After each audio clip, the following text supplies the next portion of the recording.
In our last session, we have completed three important topics: the meaning of organizing, the process of organizing, and the importance of organizing.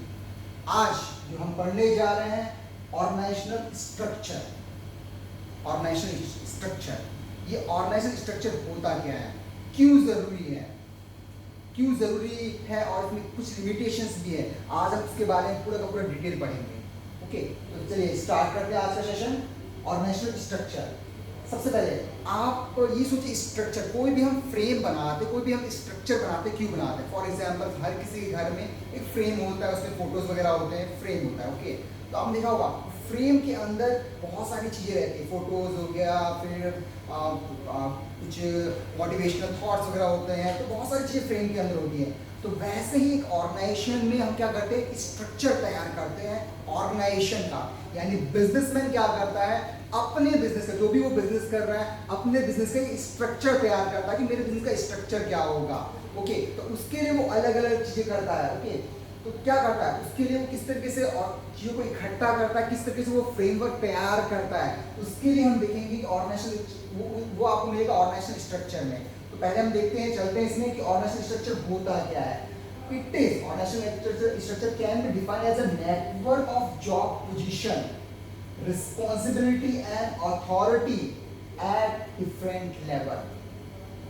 यानी कि organisation structure क्या है, network of job position. उसमें हम क्या करते हैं, job positions divide करते हैं, असाइन करते हैं कि भाई आपका जॉब पोजीशन ये है, आप सेल्स डिपार्टमेंट है, आप सेल्स मैनेजर हैं, आप परचेज मैनेजर हैं, आप मार्केटिंग मैनेजर है। इस तरीके से हम जॉब क्या करते हैं, असाइन करते हैं, जॉब पोजीशन डिसाइड करते हैं। तो नेटवर्क बनाते हैं, अलग अलग नेटवर्क बनाते हैं जॉब पोजीशंस का। ओके, सेकेंड रिस्पॉन्सिबिलिटीज देते हैं कि ये आपकी रिस्पॉन्सिबिलिटी है, ये आपकी रिस्पॉन्सिबिलिटी, सेल्स डिपार्टमेंट की रिस्पॉन्सिबिलिटी आपकी है, सेल्स में परचेज मैनेजर आपके, तो परचेजिंग का सारा रिस्पॉन्सिबिलिटी आपका होगा। ओके, अथॉरिटी डिसाइड करते हैं। ओके, अथॉरिटी देते हैं कि आपको पावर देते हैं कि आप इस डिपार्टमेंट में हैं, आप इस डिपार्टमेंट को हैंडल करेंगे, आप इस डिपार्टमेंट में हैं, आप इस डिपार्टमेंट को हैंडल करेंगे। ओके, तो वही होता है स्ट्रक्चर रहेगा, ऑर्गेनाइजेशनल स्ट्रक्चर। यानी इसमें हम स्ट्रक्चर तैयार करते हैं और डिवाइड करते हैं कि हाँ ये जॉब पोजीशन पे आप वर्क करेंगे, ये जॉब पोजीशन पे आप वर्क करेंगे, ये आपकी रिस्पॉन्सिबिलिटी होगी, ये आपकी रिस्पॉन्सिबिलिटी, ये आपकी अथॉरिटी है, ये आपको पावर दिया जा रहा है, ये आपकी अथॉरिटी, ये आपको पावर दिया जा रहा है। इस तरीके से हम ऑर्गेनाइजेशन का स्ट्रक्चर तैयार करते हैं। फॉर एग्जाम्पल आप देखिए, स्कूल में हम इस स्ट्रक्चर तैयार करते हैं। प्रिंसिपल ऑफिस एक जगह पर होता है, क्लासरूम्स एक जगह पर होता है, कंप्यूटर लैब एक जगह पर होता है।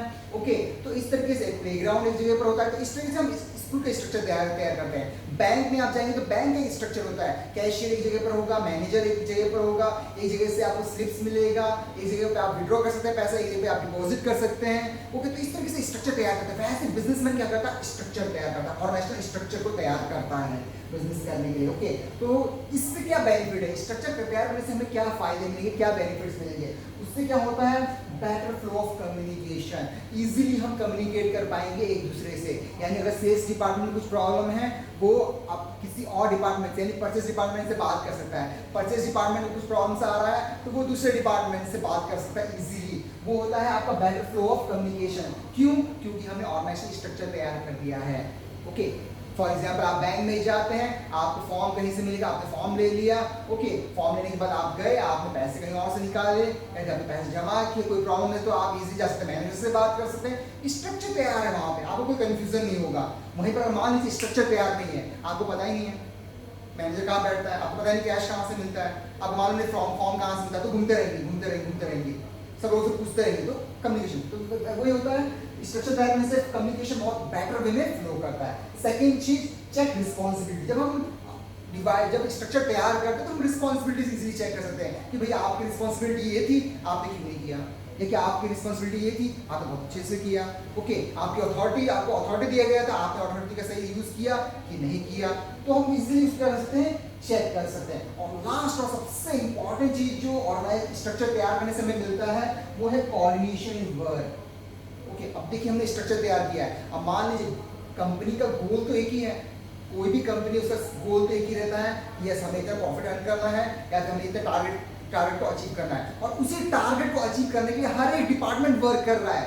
अपने डिपार्टमेंट को अच्छा बेहतर करने के लिए वर्क कर रहा है, पर अल्टीमेट गोल क्या है, एक ही गोल पे वो लोग जाके पहुंचेंगे। और उसमें क्या होता है, सारे लोगों को जब सेपरेट डिपार्टमेंट बनाते हैं तो वहाँ पे कोऑर्डिनेशन आता है। क्या आता है, कोऑर्डिनेशन आता है, कोऑर्डिनेशन आता है। यानी सेल्स डिपार्टमेंट वो अपने पे फोकस करेगा, परचेज वाला अपने पे फोकस करेगा, पर वो आपस में जुड़े हुए भी हैं। उनको कोई प्रॉब्लम होता है तो वो आपस में मिलकर क्या कर सकते हैं, वो सॉल्व भी कर सकते हैं उस चीज को। तो ये इसके ये फायदे मिलते हैं ऑर्गेनाइजेशन स्ट्रक्चर। तो आप मुझे लगता है आप समझ गए होंगे कि ऑर्गेनाइजेशन स्ट्रक्चर क्या होता है, क्यों, और ऑर्गेनाइजेशन स्ट्रक्चर का क्या इंपॉर्टेंस है, क्यों ऑर्गेनाइजेशन स्ट्रक्चर बहुत ही इंपॉर्टेंट है, क्यों ऑर्गेनाइजेशन स्ट्रक्चर बहुत ही जरूरी है। ओके, तो कितने टाइप्स ऑफ ऑर्गेनाइजेशन स्ट्रक्चर है? देयर आर टू टाइप्स, दो टाइप्स के ऑर्गेनाइजेशन स्ट्रक्चर है। एक है आपका फंक्शनल स्ट्रक्चर और दूसरा है आपका divisional structure. Okay, functional structure जो है वो आज हम कवर करेंगे और डिविजनल स्ट्रक्चर पे हम लेटर ऑन कल देखते हैं उसके बारे में। ठीक है, तो आज हम देखते हैं फंक्शनल स्ट्रक्चर क्या होता है। फंक्शनल स्ट्रक्चर क्या होता है, उसमें व्हेन द एक्टिविटीज और job are group keeping in mind the function, यानी कि हम दिमाग में जब फंक्शंस को लेकर चल रहे हैं, यानी फंक्शंस को लेकर चल रहे हैं, तो वो क्या करता है, वो आता है फंक्शनल स्ट्रक्चर में। फॉर एग्जाम्पल मैंने आपको बताया था, अगर मैं कोई भी बाइक बना रहा हूँ, मेरी कंपनी है बाइक की, मैं बाइक मैन्युफैक्चरिंग कर रहा हूँ, तो उसके लिए मैं फंक्शंस को डिवाइड करूंगा, मैं एक फंक्शंस को तैयार करूंगा, उसका फंक्शनल स्ट्रक्चर तैयार करूंगा। कैसे? फॉर एग्जाम्पल अगर मुझे बाइक बनानी है तो मैं उसके एक सेल्स डिपार्टमेंट करूंगा, उसके एक सेल्स डिपार्टमेंट रखूंगा, उसके एक परचेज डिपार्टमेंट रहेगा, उसके एक मार्केटिंग डिपार्टमेंट रहेगा, उसका एक अलग से डिपार्टमेंट रहेगा। क्यों? मैं अब क्या होगा, जो मार्केटिंग डिपार्टमेंट वाला बनता है वो पूरा मार्केटिंग का फंक्शन करेगा उसमें, जो सेल्स डिपार्टमेंट का बनता है वो पूरा सेल्स डिपार्टमेंट का फंक्शन करेगा उसमें। ओके, तो इस तरीके से क्या होता है, इस तरीके से हम क्या करते हैं, फंक्शनल स्ट्रक्चर तैयार करते हैं, फंक्शनल स्ट्रक्चर तैयार करते हैं। और इससे क्या होता है, कंफ्यूजन नहीं होगा। और जिस डिपार्टमेंट में जिसको अधिकार दिया गया है, जिस डिपार्टमेंट जिसको रिस्पॉन्सिबिलिटीज दी गई हैं, वो व्यक्ति, वो मैनेजर को अपने डिपार्टमेंट को बेहतर करने के लिए वर्क करेगा। इसलिए हम क्या करते हैं, फंक्शनल स्ट्रक्चर को तैयार करते हैं ऑर्गेनाइजेशन में। ये एक टाइप ऑफ ऑर्गेनाइजेशन स्ट्रक्चर है, that is functional structure. Okay, now क्यों ये बहुत ही इंपॉर्टेंट है, तो फंक्शनल स्ट्रक्चर क्यों इंपॉर्टेंट क्यों है? इसलिए इंपॉर्टेंट है क्योंकि इसमें क्या होता है, ऑक्यूपेशनल स्पेशलाइजेशन, यानी कि जिसको जो काम दिया गया है, ओके, जिसको जो परफॉर्मेंस करने के लिए वर्क दिया गया है, वो क्या करेगा, उसको बेस्ट तरीके से करने की कोशिश करेगा, उसमें वो स्पेशलाइजेशन लेकर आएगा, उसको वो परफेक्ट तरीके से करने की कोशिश करेगा। कब करेगा? जब हम ऑर्गेनाइजेशन स्ट्रक्चर को तैयार करते हैं तब वो करेगा।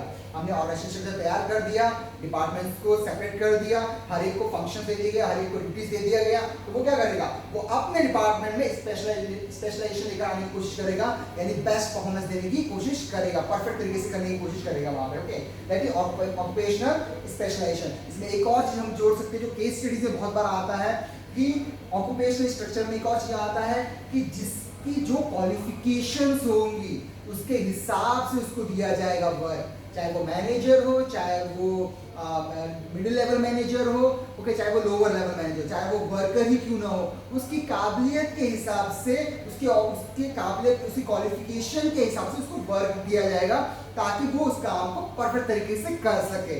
यानी कि एक व्यक्ति है जिसको क्या कहता है, जिसको वो स्पेशलाइजेशन है मार्केटिंग, वो मार्केटिंग का बहुत अच्छे से कर सकता है, या फिर वो सेल्स का काम बहुत अच्छे से कर सकता है, या फिर वो परचेसिंग का काम बहुत अच्छे से कर सकता है। तो जिसको जो काम मिला है उसको वो काम सौंपा जाएगा, जिसकी वजह से क्या होगा, उसमें वो स्पेशलाइजेशन आएगा उसमें। ओके, नेक्स्ट हम चलते हैं, इंपॉर्टेंट वो है प्रमोट कंट्रोल एंड कोऑर्डिनेशन। एक और, जब हमने क्या किया, हमने फंक्शनल स्ट्रक्चर तैयार किया है। जब हम फंक्शनल स्ट्रक्चर तैयार कर रहे हैं तो उससे क्या होता है, प्रमोट कंट्रोल एंड कोऑर्डिनेशन। उससे क्या होता है, हम इजीली कंट्रोल कर सकते हैं किस डिपार्टमेंट में प्रॉब्लम्स आ रहा है, क्यों प्रॉब्लम्स आ रहा है, किस लिए प्रॉब्लम्स आ रहा है, उसको हम फाइंड आउट कर सकते हैं और उसको हम इजीली कंट्रोल कर सकते हैं। और दूसरी चीज है कोऑर्डिनेशन। जब हमने फंक्शनल स्ट्रक्चर तैयार किया है तो हम इजीली कोऑर्डिनेशन बैठा सकते हैं, यानी सेल्स डिपार्टमेंट में क्या प्रॉब्लम है, परचेस डिपार्टमेंट में क्या प्रॉब्लम्स है, ओके, मार्केटिंग डिपार्टमेंट में क्या प्रॉब्लम है, प्रोडक्शन डिपार्टमेंट में क्या प्रॉब्लम है। तो उससे क्या होगा, जब एक कोऑर्डिनेशन मिलेगा,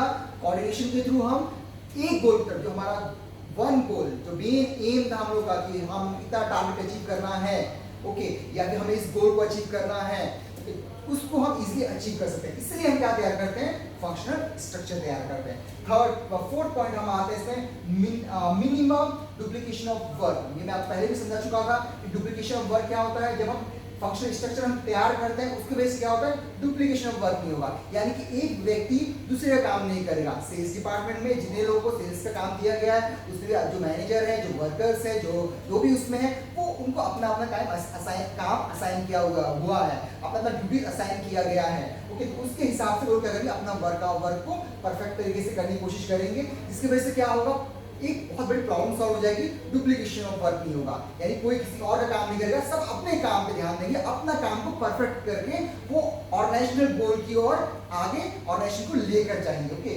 now last one that is easy and effective training. Okay, इससे क्या होता है, इजी, जब हम फंक्शनल स्ट्रक्चर तैयार करते हैं तो वहां पर हम इजी और इफेक्टिव वे में हम ट्रेनिंग प्रोवाइड कर सकते हैं। For training for employees, training for staff, training for managers, जो भी उस डिपार्टमेंट्स में है, चाहे वो अलग अलग डिपार्टमेंट्स में, तो हम इजीली उनको ट्रेनिंग प्रोवाइड कर सकते हैं कि हाँ भाई आप इस काम को और बेहतर तरीके से करिए, इस काम को और आप सीखिए। ओके, और आप बेहतर तरीके से कर सकते हैं। हाँ, लेकिन ये होगा कब, जब हम फंक्शनल स्ट्रक्चर को तैयार कर दें। जब हमने फंक्शन स्ट्रक्चर तैयार कर दिया तो ये सारे एक्टिविटीज और हम इजीली कर सकते हैं। इसीलिए तो अब जो हमने पढ़ा इंपॉर्टेंस, इसलिए फंक्शनल स्ट्रक्चर क्या है, बहुत ही इंपॉर्टेंट है।